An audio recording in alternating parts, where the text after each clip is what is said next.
Gagawa tayo ng homemade luncheon meat. Ito lang ginamit ko, kasi na may konting taba,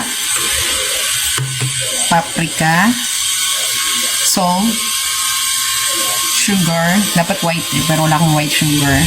And then seasoning, white pepper. Yan. Yan ang meron. Paprika, brown sugar, seasoning, white pepper, and then salt. Tapos, cornstarch, mga 3 kutsara. Tapos, cold water. Yan. Lahat yan, lalagay lang natin sa food processor. Nilagay ko na yung giniling. Sunod naman natin yung mga seasoning. Yan, halo-halo lang yan dyan. At saka, cornstarch. Para mamix sa maigi. Lagay na natin lahat. Yan. Mamaya na yung cold water. Yan natin siya. Food processor natin.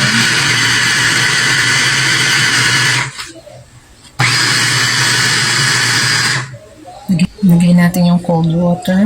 1/4 lang to, or kahit konti lang. Tansya-tansya lang. Yan. Huwag naman sobrang dami. Nilagyan ko na ng tubig. Tapos, food processor pa rin natin. Hanggang maging pinang-pina na siya.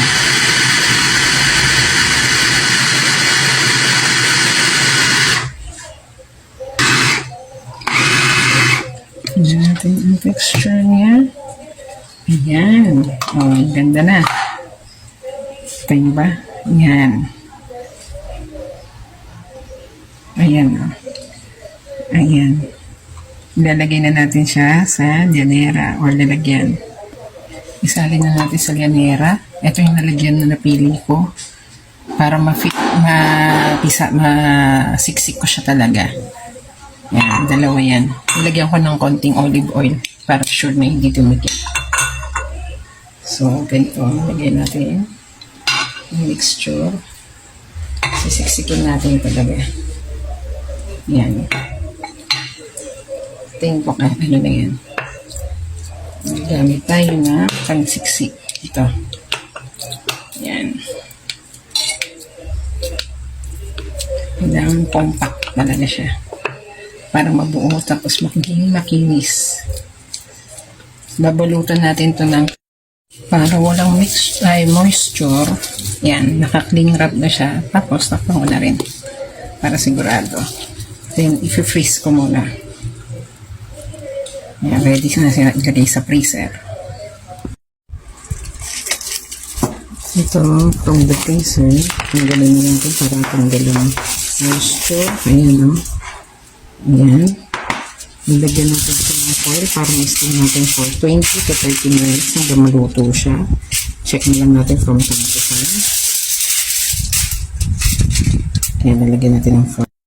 Dapat balot na balot talaga. Nalagay na natin.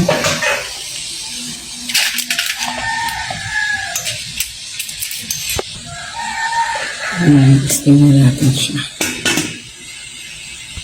Ito, after 30 minutes. Ayan natin. Toothpick test. Ayan.